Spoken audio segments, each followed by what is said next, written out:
ആശ്വാസം നേടാം. ഹൃത്തിനുള്ളിൽ ജീവൻ നൽകും വചനം, തിരുവചനം. ഈശോ മിശിഹായ്ക്ക് സ്തുതിയായിരിക്കട്ടെ.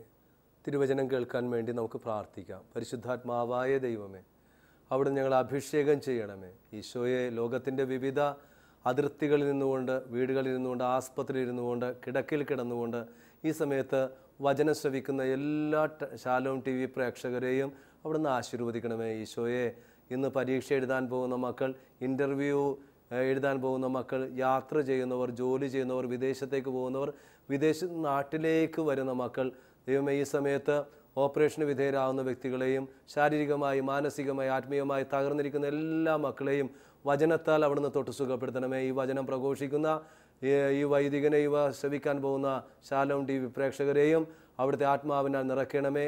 ആമേൻ.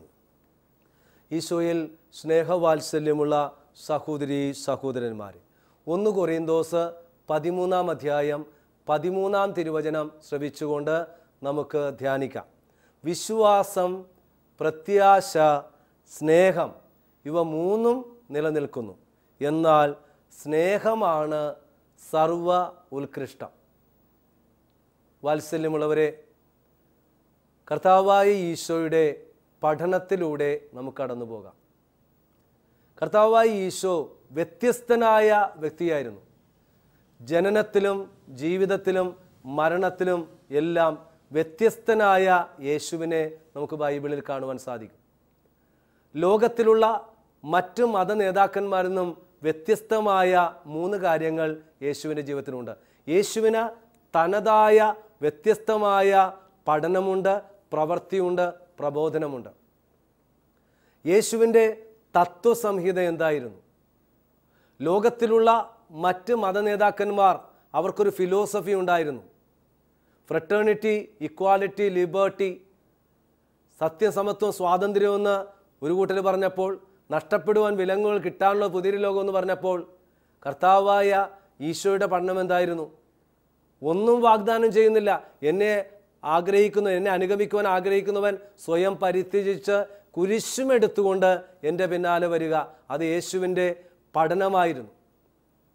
യേശുവിൻ്റെ പ്രവൃത്തി എന്തായിരുന്നു? മറ്റുള്ളവരെ ശ്രേഷ്ഠരായിട്ട് അംഗീകരിക്കുക. വീണ്ടും യേശു പറഞ്ഞു, മാത്സര്യം മൂലമോ വിഭാഗതി ചിന്താഗതി മൂലമോ നിങ്ങൾ ആരെയും സ്നേഹിക്കരുത്, ശ്രേഷ്ഠരായിട്ട് അംഗീകരിക്കുക. അപ്പോൾ യേശുവിൻ്റെ വ്യത്യസ്തമായ തത്വം, പ്രവൃത്തി, പ്രബോധനം. എന്താണ് യേശുവിൻ്റെ പഠനം? ഞാൻ നിങ്ങളെ സ്നേഹിച്ചതുപോലെ നിങ്ങളും പരസ്പരം സ്നേഹിക്കുവിൻ.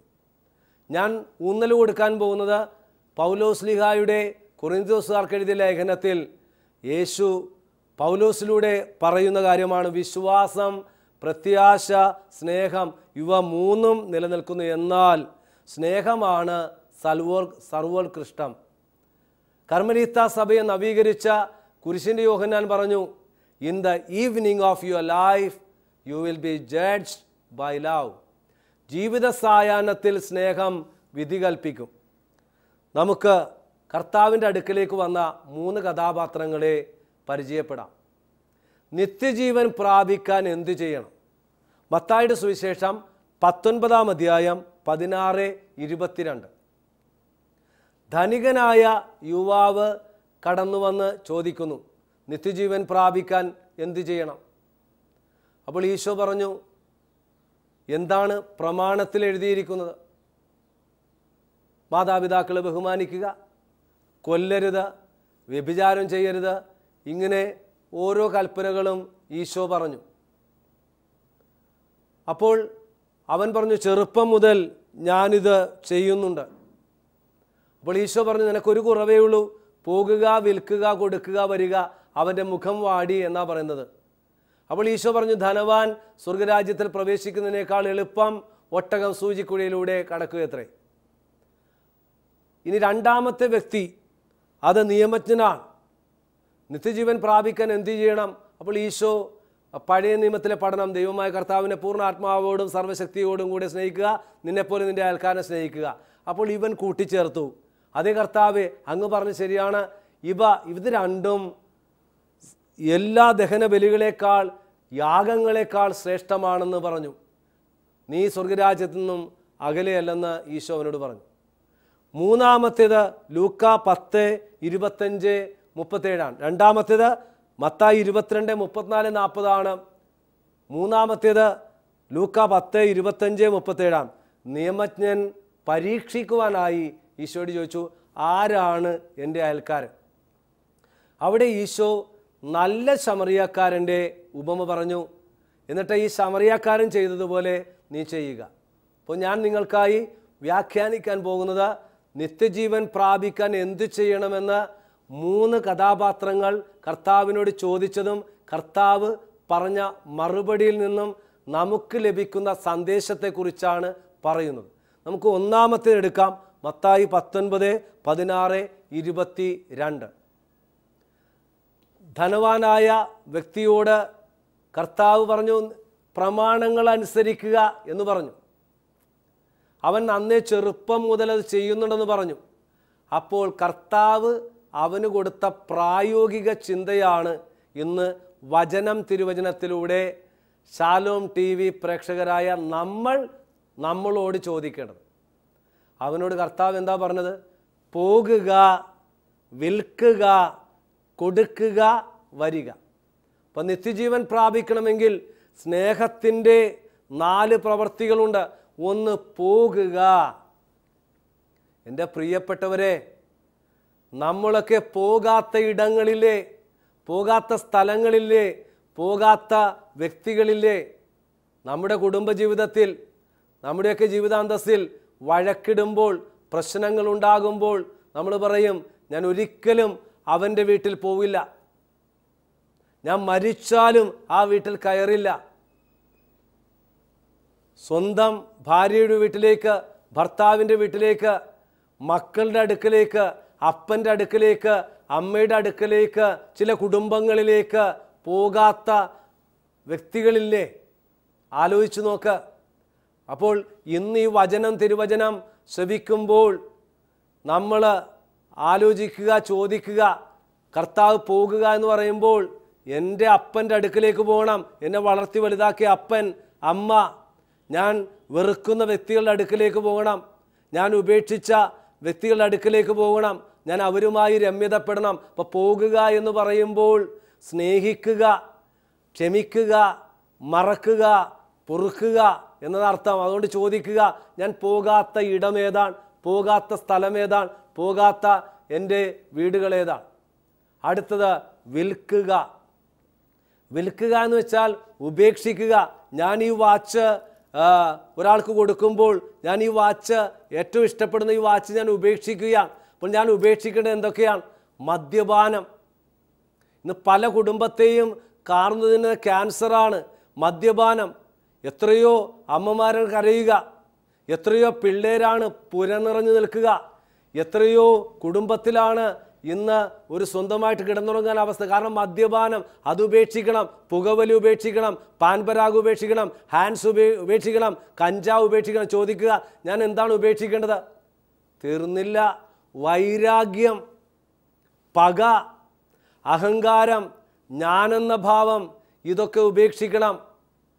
അപ്പോൾ ഈ വചനം തിരുവചനം ധ്യാനിക്കുന്ന നമ്മൾ ഓരോരുത്തരും ചോദിക്കുക, എന്താണ് ഞാൻ ഉപേക്ഷിക്കേണ്ടത്? എന്ത് ആസക്തിയാണ് ഞാൻ ഉപേക്ഷിക്കേണ്ടത്? മൂന്നാമതായി കൊടുക്കുക. കൊടുക്കുക എന്ന് പറയുമ്പോൾ മത്തായിയുടെ സുവിശേഷം 25-ാം അധ്യായം അന്ത്യവിധിയിൽ അക്കമിട്ട് ചോദിക്കുന്ന 6-7 കാര്യമുണ്ട്. കൊടുക്കണം. എനിക്ക് ദാഹിച്ചു, കുടിക്കാൻ തന്നു. എനിക്ക് വിശന്നു, ഭക്ഷിക്കാൻ തന്നു.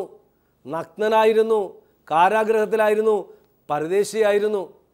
അപ്പം കൊടുക്കുക എന്ന് പറയുമ്പോൾ ജീവാംശം, സമയാംശം, സ്നേഹാംശം. എൻ്റെ കുടുംബത്തിൽ ഭർത്താവായ, ഭാര്യയായ, മകനും മകളുമായ ഞാൻ കൊടുക്കേണ്ട കുറേ ദശാംശങ്ങളുണ്ട്. ഈ 10% ഏറെയാണത്. എൻ്റെ വീട്ടിൽ അപ്പന് സുഖമില്ല, അപ്പനെ ശുശ്രൂഷിക്കണം, ആസ്പത്രി പോകണം, എൻ്റെ അമ്മയെ മക്കളെയൊക്കെ ശുശ്രൂഷിക്കണം. അപ്പം അവരുടെ ദാഹം, അവരുടെ വിശപ്പ്, നഗ്നത എന്ന് പറയുന്നത് വസ്ത്രമില്ലാത്ത അവസ്ഥയല്ല. ചിലപ്പോഴൊക്കെ നമ്മുടെ വാക്കുകൊണ്ട് തുണി ഊരിപ്പോകുന്ന അവസ്ഥകൾ ഉണ്ടായിട്ടില്ലേ? നമ്മളൊക്കെ എപ്പോഴാണ് സന്ദർശിക്കുക?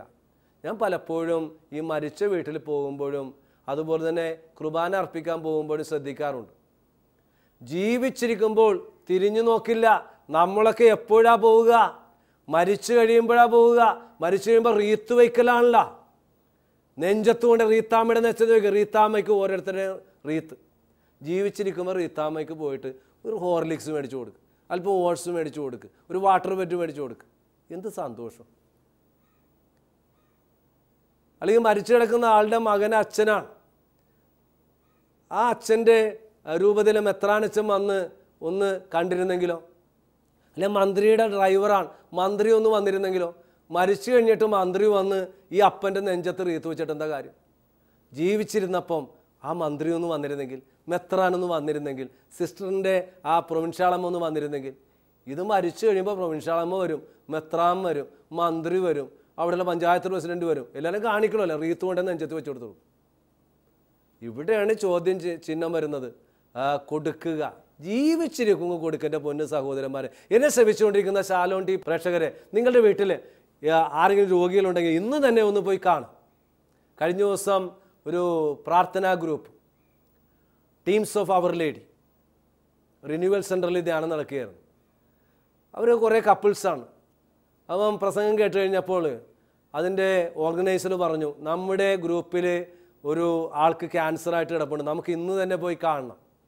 അപ്പം എന്നെ ശ്രമിച്ചുകൊണ്ടിരിക്കുന്ന ശാലോൺ ടി വി പ്രേക്ഷകരെ, നിങ്ങളുടെ കുടുംബ യൂണിറ്റിലോ വീട്ടിലോ ആരെങ്കിലും രോഗികളായിട്ട് ആസ്പത്രി കിടപ്പുണ്ടെങ്കിൽ ദൈവമേ ഇന്ന് തന്നെ പോയി കാണണമെന്ന് പ്രത്യേകമായി ആഗ്രഹിക്കുകയാണ്. അല്ലാതെ മരിച്ചു കഴിഞ്ഞിട്ട് പോയി റീത്ത് വെച്ചിട്ടൊന്നും കാര്യമില്ല. ജീവിച്ചിരിക്കുമ്പോൾ അവർക്ക് സാമ്പത്തികമായി ആവശ്യമുണ്ടെങ്കിൽ അവർക്ക് എന്തെങ്കിലും കൊടുക്കാൻ. ഞാൻ ഓർത്തുപോയി, കഴിഞ്ഞ ദിവസം ഒരു രോഗിയെ കാണാൻ വേണ്ടി ചെന്ന് കഴിഞ്ഞപ്പോൾ ഒരു കൂട്ടുകാരൻ വന്നു. എൻ്റെ മുൻപിൽ വെച്ച് തന്നെ ആ തലനയുടെ അടിയിൽ ഒരു കവർ വെക്കണേ ഞാൻ കണ്ടു. തോമസ് ഇതിരിക്കട്ടെ, ആവശ്യം വരുമെന്ന്. തോമസ് ഇതിരിക്കട്ടെ. വേറൊരാൾ വന്നിട്ട് അദ്ദേഹത്തിൻ്റെ ഭാര്യയുടെ കയ്യിൽ ഒരു കവർ കൊടുത്തിട്ട് പോയി. എൻ്റെ പ്രിയപ്പെട്ടവരെ, ഇതാണ് നമ്മൾ ചെയ്യേണ്ട കാര്യങ്ങൾ. അപ്പം ആ ധനവനായ വ്യക്തിയോട് പറഞ്ഞ കാര്യങ്ങൾ ശാലോം ടി വി പ്രേക്ഷകരോട് ഇന്ന് കർത്താവ് പറയുക, ഈ വചനം കേട്ടിട്ട് നിങ്ങൾ പോവുക, അടുത്ത വീട്ടിലേക്ക് പോകും, വഴക്കുള്ള വീട്ടിലേക്ക് പോകും, ആ വ്യക്തിയുടെ അടുക്കലേക്ക് ചെല്ല്. നിങ്ങളുടെ അഹങ്കാരം വിദ്വേഷം ഉപേക്ഷിക്ക്. നിങ്ങളുടെ ജീവാംശം, സമയാംശം, സ്നേഹാംശം കൊടുക്കുക. അപ്പോഴാണ് നമുക്ക് കർത്താവ് ഉദ്ദേശിച്ച ആ സ്നേഹം, ആ അന്ത്യവിധിയിൽ നമുക്ക് ലഭിക്കാൻ പോകുന്ന വലിയ കൃപ ലഭിക്കുന്നത്. വലതുവശത്തേക്ക് വിശന്നു, ദാഹിച്ചു, രോഗിയായിരുന്നു, നിത്യസൗഭാഗ്യത്തിലേക്ക് നമ്മൾ വിളിക്കും. ഇനി രണ്ടാമത്തെ വ്യക്തി പറഞ്ഞു, ദൈവത്തെ പൂർണ്ണ ഹൃദയത്തോടെ സ്നേഹിക്കുന്നതും അയൽക്കാരനെ സ്നേഹിക്കുന്നതും സകല ദഹനബലിയേക്കാൾ ഹോമബലിയേക്കാൾ ശ്രേഷ്ഠമാണ്. അപ്പോൾ നമ്മൾ ദൈവസ്നേഹത്തിലും പരസ്നേഹത്തിലും ജീവിക്കുമ്പോഴാണ് ആ ഉത്കൃഷ്ടമായ സ്നേഹാനുഭവം ഉണ്ടാകുന്നത്. ഇനി ഏറ്റവും പ്രധാനപ്പെട്ട മൂന്നാമത്തെ ഭാഗത്തേക്ക് ഞാൻ നിങ്ങളെ കൂട്ടിക്കൊണ്ടുപോവുകയാണ്. നല്ല ശമറിയക്കാരൻ്റെ ഉപമ. നിയമജ്ഞൻ പരീക്ഷിക്കാൻ വേണ്ടി വന്നപ്പോൾ ഈശോ പറഞ്ഞ നല്ല ശമറിയക്കാരൻ്റെ ഉപമയിലെ 4 കഥാപാത്രവും ആശ്രമത്തിലുണ്ട്, കോൺവെൻറ്റിലുണ്ട്, ഇടവകയിലുണ്ട്, കുടുംബത്തിലുണ്ട്. ആരൊക്കെയാണ്? വക്കീൽ, പുരോഹിതൻ, ശമറിയക്കാരൻ, മുറിവേറ്റവൻ. അതിൽ ആ പുരോഹിതനും ആ വക്കീലും ചിന്തിച്ചത് എങ്ങനെയാണ്? ഞാൻ ഇറങ്ങിയാൽ എനിക്കെന്ത് പറ്റും? ഇതാണ് നമ്മുടെ പ്രശ്നത്തിന് കാരണം. നമ്മുടെ കുടുംബത്തിൽ മക്കളുണ്ട്, മരുമക്കളുണ്ട്, പേരക്കിടാങ്ങളുണ്ട്. ഒരു പ്രശ്നം വരുമ്പോൾ ചിന്തിക്കണം, ഞാൻ ഇറങ്ങിയാൽ എന്തു പറ്റും? ഞാൻ ഇറങ്ങിയാൽ ആസ്പത്രി കൊണ്ടുവേണ്ടി വരും, ടാക്സിക്ക് ചാർജ് കൊടുക്കേണ്ടി വരും, ആസ്പത്രിയിൽ സ്കാനിങ്ങിന് കാശ് കൊടുക്കേണ്ടി വരും. അതുകൊണ്ട് ഞാൻ ഇറങ്ങുന്നില്ല, അവൻ കൊണ്ടുപോകട്ടെ. മറിച്ച് നമ്മൾ ആരെപ്പോലെ ആവണം പ്രിയപ്പെട്ടവരെ? ആ ശമറിയക്കാരനും യഹൂദനും ജന്മശത്രുക്കളാണ്. മാത്രമല്ല ഈ ഉപമയിൽ തീർച്ചയായിട്ടും അതിൻ്റെ പശ്ചാത്തലത്തിൽ ഈ സമറിയായിൽ കള്ളന്മാർ അഭിനയിച്ചു കിടക്കും. ചെന്നാൽ ചിലപ്പോൾ കവർന്നു പോകും. ഇതെല്ലാം അറിയാം, ചലഞ്ചിങ് ആണ്. പക്ഷേ ആ മനുഷ്യൻ ചെയ്ത കാര്യം എന്താണ്?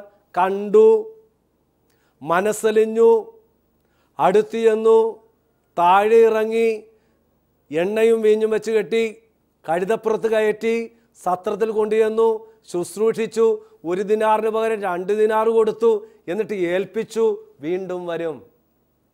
സ്നേഹത്തിൻ്റെ 12 ഭാവങ്ങളാണ്. അപ്പോൾ നമ്മുടെ വീട്ടിൽ നമ്മുടെ കോൺവെൻറ്റിൽ, നമ്മുടെ ആശ്രമത്തിൽ, നമ്മുടെ ഇടവകയിൽ, നമ്മുടെ കുടുംബ യൂണിറ്റിൽ നമ്മൾ കണ്ടതുകൊണ്ടായില്ല.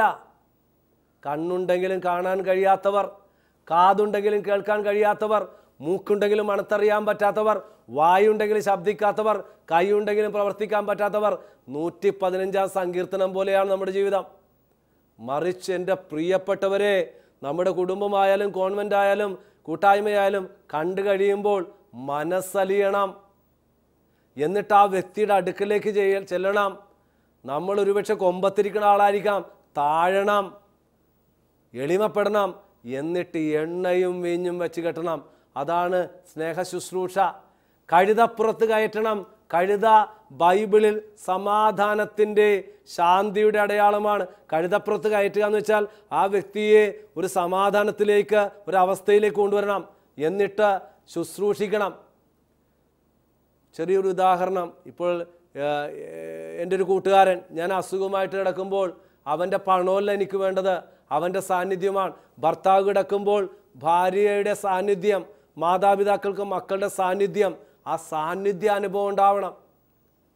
സമറിയക്കാരൻ അതാണ് ചെയ്തത്. അവന് ശുശ്രൂഷിച്ചു. എന്നിട്ട് 1 ദിനാറല്ല 2 ദിനാറ് കൊടുത്തു.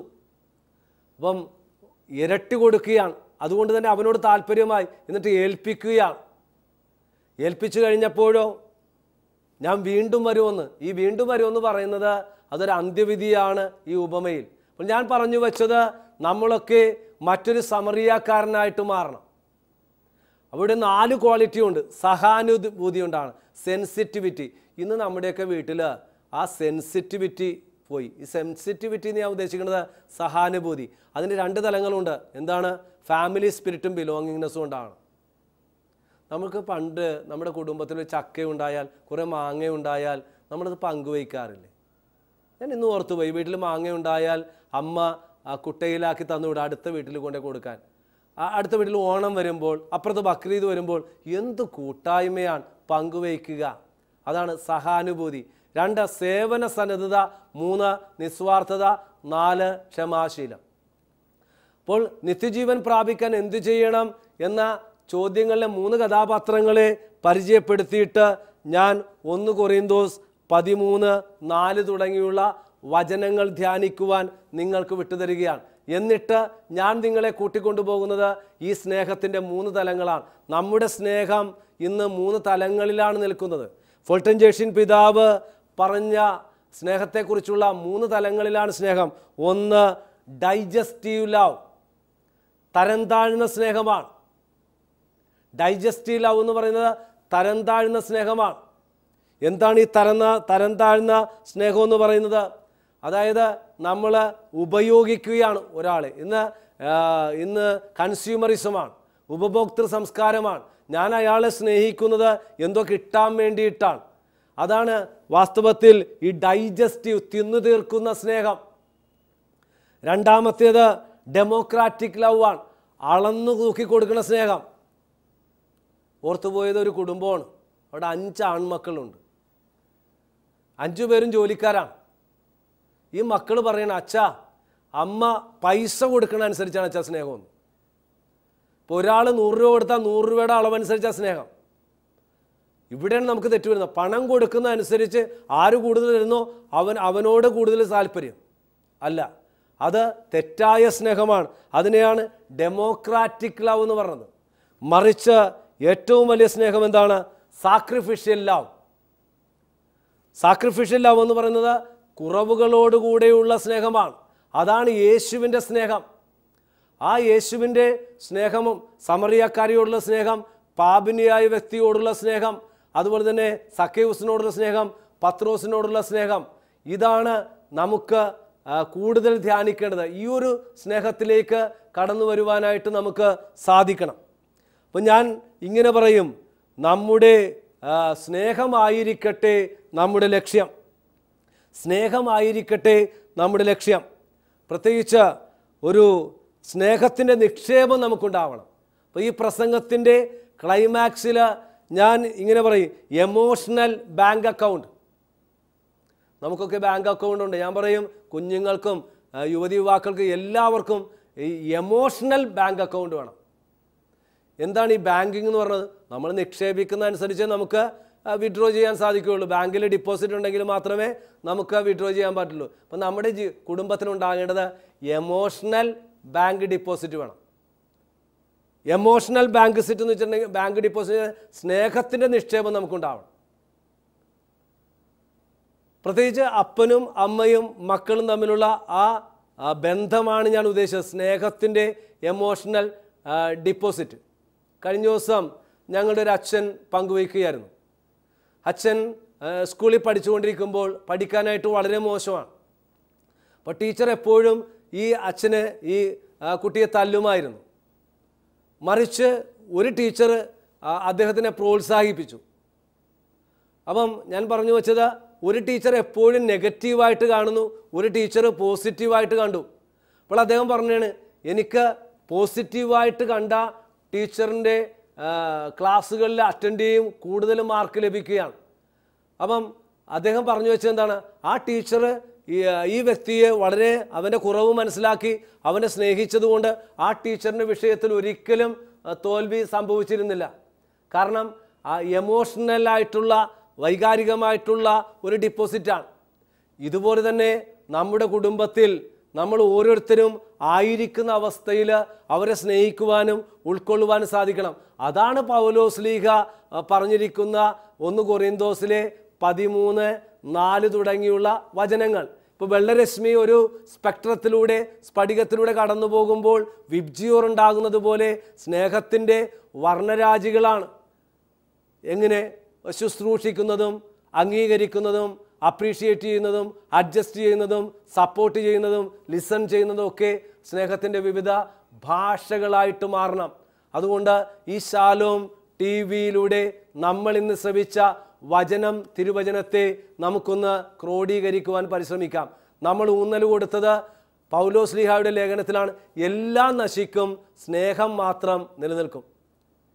എന്താണ് സ്നേഹം? നിന്നെ ഇഷ്ടപ്പെടാത്ത വ്യക്തിക്ക് കൊടുക്കുന്ന സമ്മാനമാണ് സ്നേഹം എന്ന് പറയുന്നത്. വേദന നിറഞ്ഞൊരു പുറപ്പാടാണ്. എന്നിട്ട് നമ്മൾ കേട്ടത് 3 സുവിശേഷ ഭാഗങ്ങളാണ്.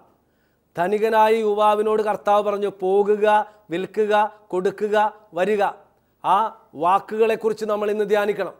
രണ്ടാമതായി ദൈവസ്നേഹവും പരസ്നേഹത്തിൻ്റെ അർത്ഥം, ദൈവത്തെ സ്നേഹിക്കുക, അതുപോലെ തന്നെ അദൃശ്യനായ ദൈവത്തെ, സഹോദരങ്ങളെ സ്നേഹിക്കുന്നത് നമ്മുടെ ദഹനബലികളെക്കാൾ, എല്ലാ ഹോമങ്ങളെക്കാൾ ശ്രേഷ്ഠമാണ് എന്ന് നിയമജ്ഞൻ പറഞ്ഞതും, മൂന്നാമതായി നിത്യജീവൻ പ്രാപിക്കാൻ എന്തു ചെയ്യണമെന്ന് ചോദിച്ച നിയമജ്ഞന് കർത്താവ് പറഞ്ഞു കൊടുത്ത നല്ല ശമറിയക്കാരൻ്റെ ഉപമയിലെ 12 പടവുകൾ സ്നേഹത്തെ കണ്ട് മനസ്സിലിഞ്ഞ് അടുത്തു ചെന്ന് താഴെ ഇറങ്ങി ശുശ്രൂഷിക്കുന്ന സഹാനുഭൂതി, സേവനസന്നദ്ധത, നിസ്വാർത്ഥത, ക്ഷമാശീലം എന്നുള്ള ആ 4 തലങ്ങൾ നമ്മുടെ ജീവിതത്തിൽ ഉണ്ടാകണം. അവസാനമായി ഞാൻ പറഞ്ഞു, ഒരു ഡിപ്പോസിറ്റ് ഉണ്ടാകണം. സ്നേഹത്തിൻ്റെ ഡിപ്പോസിറ്റ് നമ്മുടെ ജീവിതത്തിലുണ്ടാകണം. സ്നേഹമായിരിക്കണം നമ്മുടെ ഏറ്റവും വലിയ ലക്ഷ്യം. എല്ലാത്തിൻ്റെയും ലക്ഷ്യം സ്നേഹമായിരിക്കണം. അപ്പോഴാണ് നമുക്ക് മത്തായി 25-ലെ ആ അന്ത്യവിധിയുടെ ആ വാക്കുകൾ കേൾക്കാൻ സാധിക്കുക. ഒരിക്കൽ കൂടി ഞാൻ ഉദ്ധരിക്കുന്നു കുരിശിൻ്റെ യോഹന്നാൻ്റെ ആ വാക്ക്, in the evening of your life you will be judged by love. ജീവിത സായാഹ്നത്തിൽ സ്നേഹം വിധി കൽപ്പിക്കും. നമുക്കൊരു നിമിഷം പ്രാർത്ഥിക്കാം. നന്മസ്വരൂപനായ ദൈവമേ, ഞങ്ങളുടെ ജീവിതത്തിൽ സ്നേഹമായിരിക്കണം ലക്ഷ്യം. സ്നേഹത്തിൻ്റെ നിക്ഷേപം ഞങ്ങളുടെ കുടുംബത്തിൽ, കുടുംബ ബന്ധങ്ങളിൽ ഉണ്ടാവണം എന്നുള്ള വലിയ ചിന്ത ഞങ്ങൾ മനസ്സിൽ സൂക്ഷിക്കുന്നു. വിശ്വാസം, പ്രത്യാശ, സ്നേഹം, ഇവ 3 നിലനിൽക്കുന്നു. എന്നാൽ സ്നേഹമാണ് സർവ ഉത്കൃഷ്ടം എന്നുള്ള വചനചിന്തയെക്കുറിച്ച് വിചിന്തനം ചെയ്യുവാനും സ്നേഹത്തിൽ ആഴപ്പെടുവാനും ഞങ്ങളെ സഹായിക്കണമേ. ആമേൻ.